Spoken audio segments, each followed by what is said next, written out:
Hello, my name is Judith. I welcome you to Cordial Couture, and a warm welcome to those who have subscribed recently. It really means a lot to me. So those of you who are new to the channel, I'm an intermediate level sewist. I'm not at all a professional, and about a little over a year ago, I bought the Lutterloh system, and I'm just sharing my different projects on YouTube with you to help you out if you have the system as well. So today we're going to look at supplement 336. And we're actually doing the first blouse here with the V-neck. And typically what I do is I present my project, and then we go through it and we see the result at the end. But I've had such a challenge with this top that I'm actually having to redo the introduction to put you a bit into the context. So when I started off the blouse, I was using this fabric here, which is a very light fabric. I cut it out, I started sewing it, and I said, oh, this fabric really doesn't work for a top. Even if I lined it, it's not going to be nice. It's really too thin. It's more of a fabric to make a scarf or something. So put that fabric aside. And then I switched to this fabric here to just bring this up. I've only got scraps of it because I've cut it out. So this fabric here is what I'm using for my blouse this time.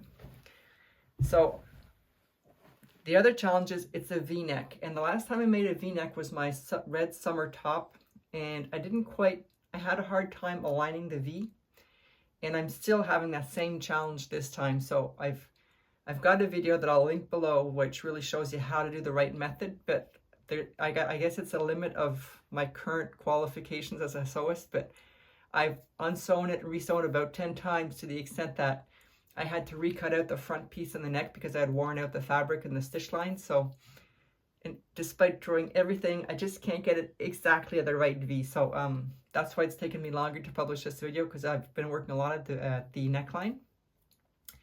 So that's sort of the context for this video. So I'm going to continue the video with the explanation of the pattern layout, and you might see that because I did start filming, you might see me reference sometimes this fabric, and then I'll finish off with this fabric. So let's go to see the pattern analysis, and we'll see the result at the end.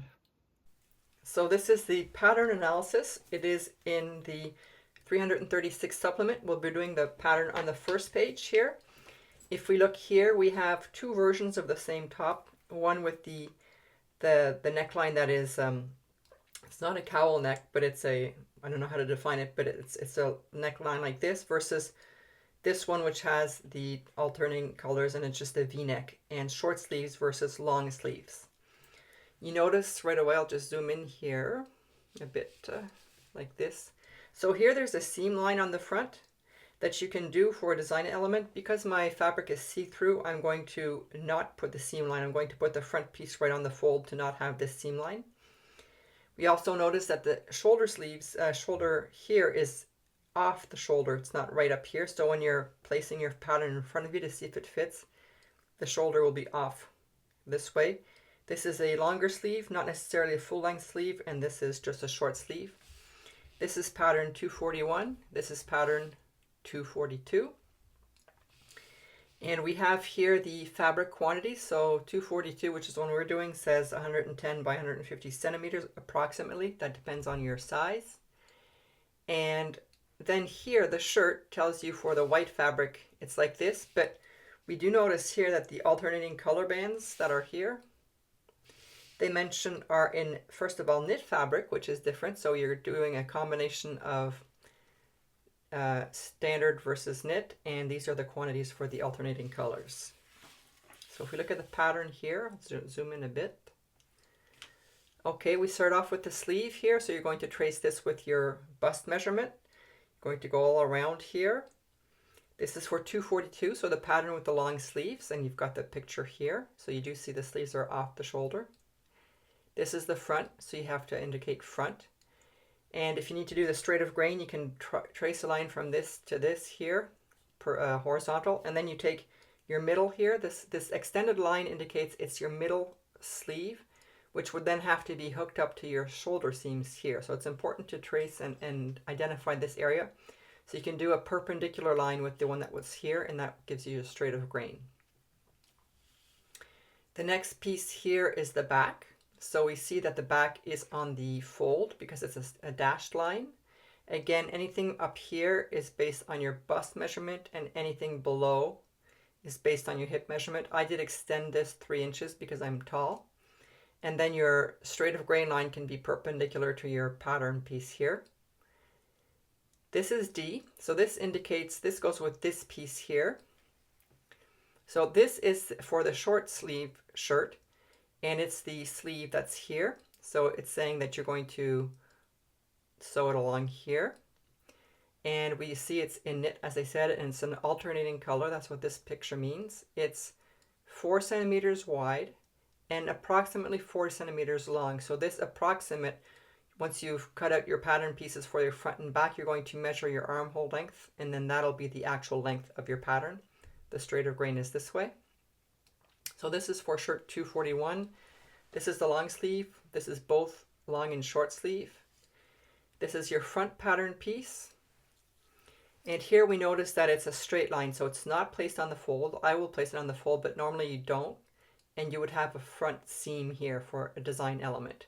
Again, anything above the waist here is with your bust measurement, and anything below the waist is with your hip measurement. You have the straight of grain that you can just do parallel to the middle line here. And again, this is the D that goes with this for the short sleeve.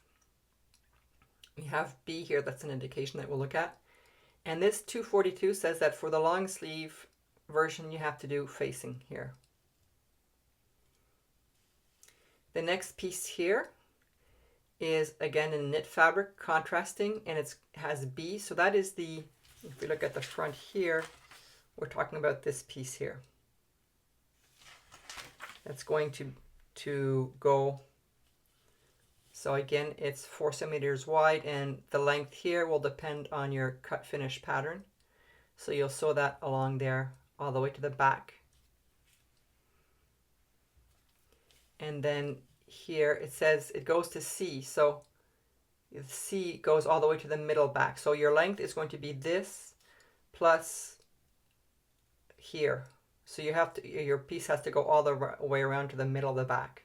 So it's not just this length, it's this plus this here when you do your measurement, because there's no facing for the short sleeve shirt. Then this here is the neck for the collar here. So we're going to, the X is outside of the pattern, and you're going to do your measurements again with your bust measurement. This is a dashed line, so it is on the fold. There's no seam on the middle of the neckline, and it does require facing here. So that's the pattern analysis. I do want to call out something that I noticed. Here I have, I'll just zoom out here a bit. Okay, a bit more in. Okay, so I have, this is my front piece, and if I take my ruler here and I measure this length here, which is the front middle, and I take my neckline and I do the same thing, they're equal. Okay, so this line here is going to be put here. Now I traced it, and if I take this here and I fold this, so if I take my pattern piece from here to here, this should fit. Now I trace it and I double check my measurements on both pieces. If I put this here, this goes beyond my sleeve here by this much. So I don't know if there's a mistake with the pattern. I did check my measurements. So I guess normally I would have to cut this off here. For now, I've left the pattern piece exactly the way it is. I'm going to construct the garment, and but what it tells me is that I may have to change the point of the neckline here, the front neckline. So I'm going to get ready to start construct my garment. So I'll be back in a few. So we're here to assemble the garment, and you'll notice that it is not at all the same fabric that I used with the start of the video. It's because in cutting out the fabric, I realized it was really too thin, and even if I lined it, it wouldn't have made a nice top. So I set that aside, and I'm taking this fabric here, which is, I think, rayon. And because it's not a see-through fabric, I'm going to do the top as is. So I do have the front seam here. So the first step is to pin the front seam, sew it along, press it open, and then finish the seams. I'll be back. So this is my finished seam. On the front it looks like this. And the next step is the neckline. So if I look at the neckline here, it really opens up a lot, and they say that we have to do the facing, which is about 3 centimeters on the inside. But because my fabric, the contrast between the right side and the wrong side is so great, I'm concerned that if it opens up, I'll see a lot of the white. So what I did is I ended up doing a second piece exactly the same as the first. So I'm going to do a full facing if you want, not just the 3 centimeters. But depending on your fabric, then you would just do the 3. So I'm going to come sew along here, and then we'll do the understitching, and we'll be ready for the sewing the neckline. Okay, so I've sewn the 2 pieces together, and then I determined which side was going to be the front. So I decided that this was the front, which means that I then pressed my seam allowances to the back. And I'll just zoom in here, and then I understitched the seam allowance on the back side, and then I notched a few here in the curve. So, and I cut the seam allowance too, right? So now if I'm on the front side here, on the right sides, this is the side with no stitching. This is going to be the front, and what I did is I pressed it along the seam line here, the original seam line. I see the understitching here. So I pressed it all along so it would lay nice and flat. And the next step I'm going to do is come and baste the sides here so that they stay all lined up and in place. And then we're going to stitch the collar onto the front of the garment. Okay, to sew the neckline, I found a saw method. So here's my top, my front here, right sides up. And this is the right side of my collar. So I'm going to turn this upside down like this. I'm just moving this up a bit here so we see what we're doing here. Turn this upside down so that it's right sides facing each other. And this is my point and my V. And I'm going to take a needle here with a thread and at my sewing allowance here, seam allowance, I'm going to just do a stitch here to make sure the V stays in place. Okay. Then we're going to take one side, so we're going to rotate this along the collar. Again, right sides facing each other, and we're going to pin this in place.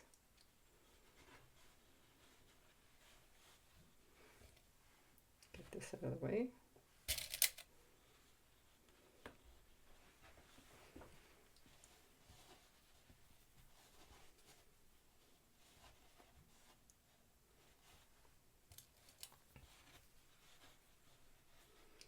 And remember at the beginning of I saw that the pattern goes beyond what was the actual length. So I'm going to keep it here for now, but eventually I'll probably chop this off here.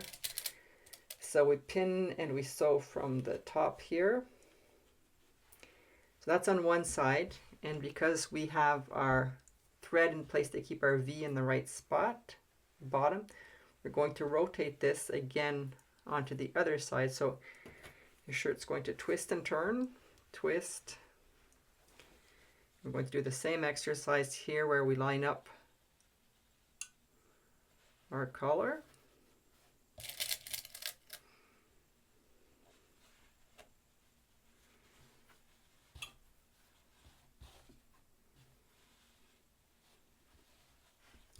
Like that. All the way to the top.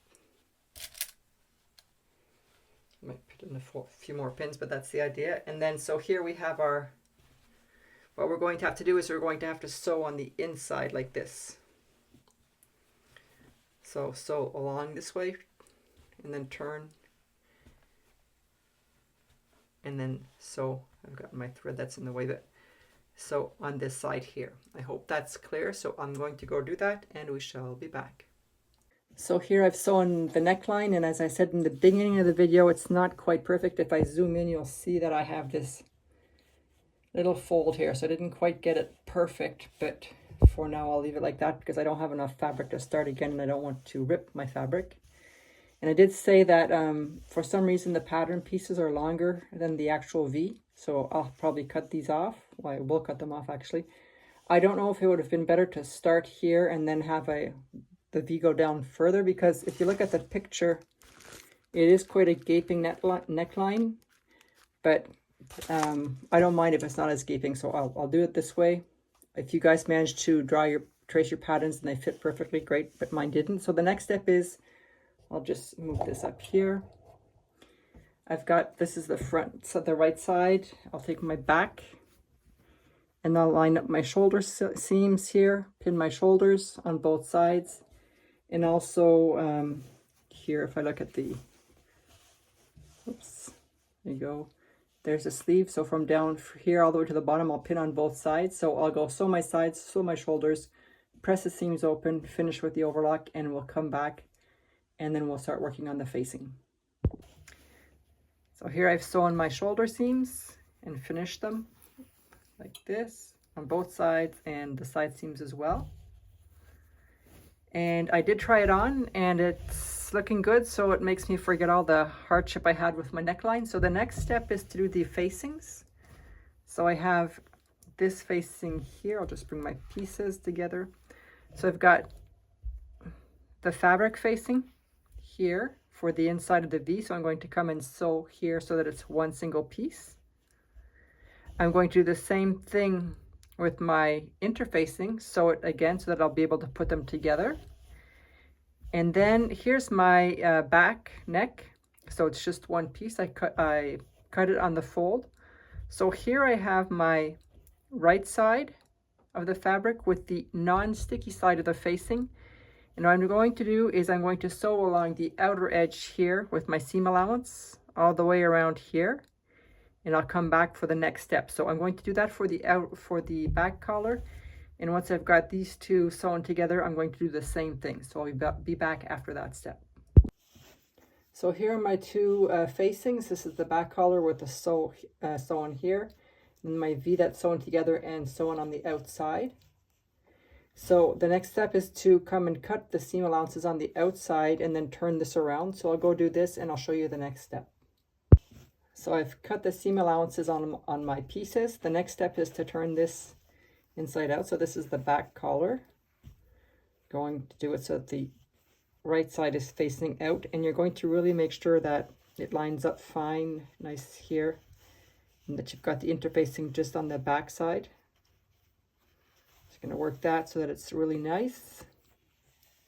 Going to come and press this. Then you're going to do the same thing with the other one. You're going to turn this inside out and you'll get something so that your point here is really nice and pointy on the front.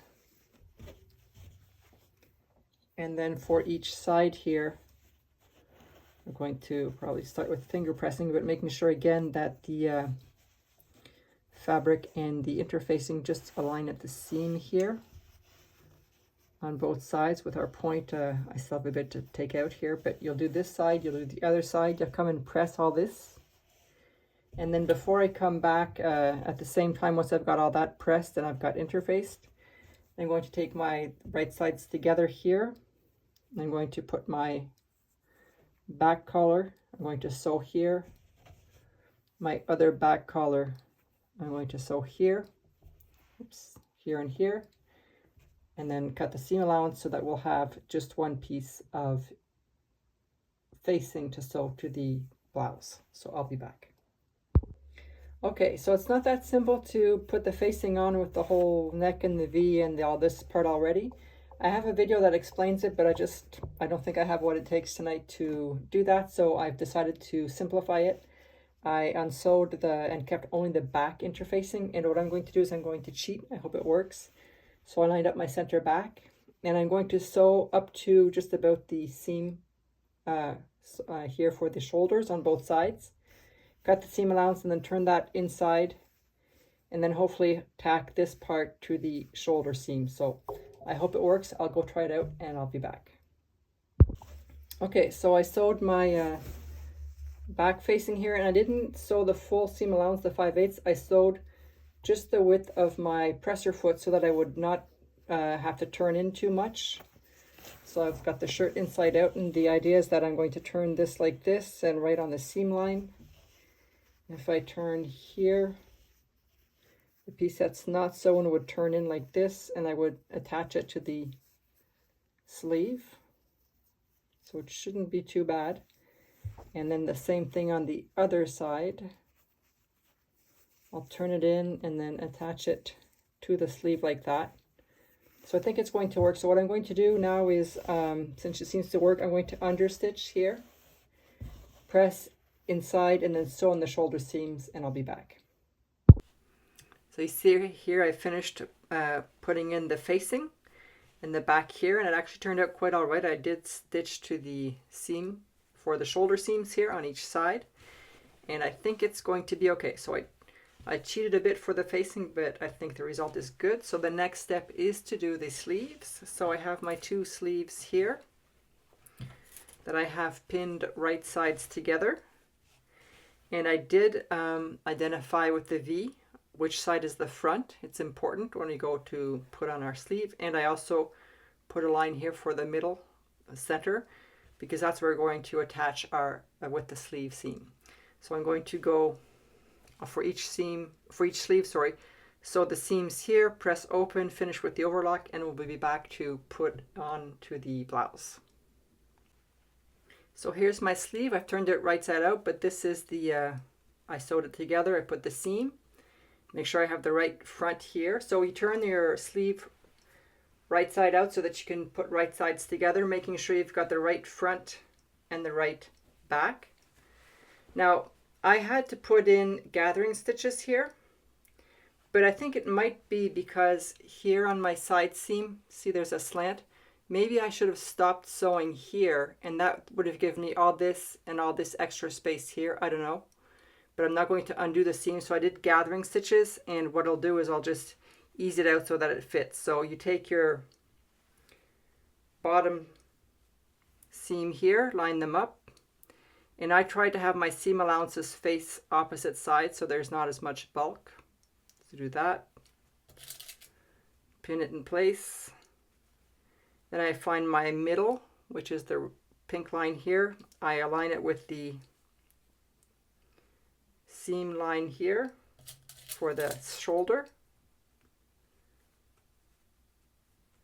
and then I'm going to just start moving my way around the armhole, easing in the gathering so that it fits properly, and pin it, and the end result will look like this. So it's all pinned in place, and then what I'm going to do is sew around, finish with the overlock, and we'll be back to finish the hems on both the bottom and the sleeve. So here my sleeves are sewn in like this, and you see the inside is here. Where's my sleeve? Here it is. So I sewn it here. And the next step is I took the sleeve and I folded the hem in twice, so just a small fold. I ironed it. Did the same thing for the other sleeve here, and on the bottom of my shirt I did a very small hem as well. Here. Folded it twice and pinned it and ironed it. So now I'm going to sew my hems, and I'll be back for the finished shirt.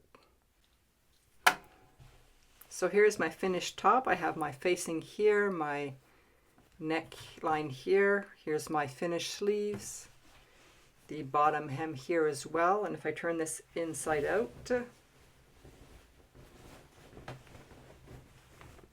we see the back facing here is attached to the side seams.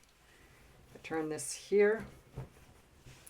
You'll see the front neckline here. So they were supposed to be facing here. I didn't put that in. And so I didn't want to finish with the overlocker because it was already stitched here, and I was afraid of catching it and cutting it. So I ended up finishing it with my pinking shears. So now I'm going to give it a good press, try it on, and show you the final result. I'll be back.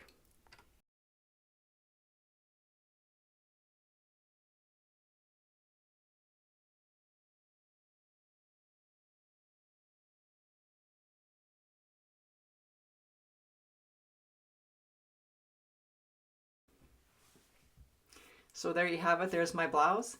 I like it and I don't like it. I think that I had a lot of struggles making it, and one of the things that I should have taken into consideration is, given that it's a drop shoulder, I shouldn't have gathered the sleeves. I should have really adjusted the pattern to make sure that it fits exactly in the armhole. So I can wear it for every day or for meetings where people don't, on Zoom, where people don't necessarily see my sleeves, but I wouldn't necessarily wear it to go see a client. But it is a nice blouse. And with hindsight and in reflecting upon things, when there's a new technique such as doing a V neckline or something else, I should really take the time to practice on other fabric. And then once I've got the method really nailed down, then do it on my real fabric, because I end up undoing and redoing my neckline about 10 times, and that does put holes in your fabric, and it wears out your fabric. So I'll try to do that going forward. My next project is that I have this velvet, corduroy velvet. It's off-white or cream, and I don't know if you can see, but there's embroidered flowers on it. It's a fabric that was given to me, and I was initially thinking of doing a pair of pants, but I don't have enough fabric. So I'm going to make a skirt out of it, and I'm not sure yet if I'm going to do an A-line skirt or a straight skirt. I'm going to see how the fabric falls, and I've got quite a few choices of patterns, so you'll see in my next video which pattern I ended up choosing. Again, thank you for watching my video. If you're not subscribed, please subscribe, like my videos, and share them, and we'll see each other the next time. Have a great day.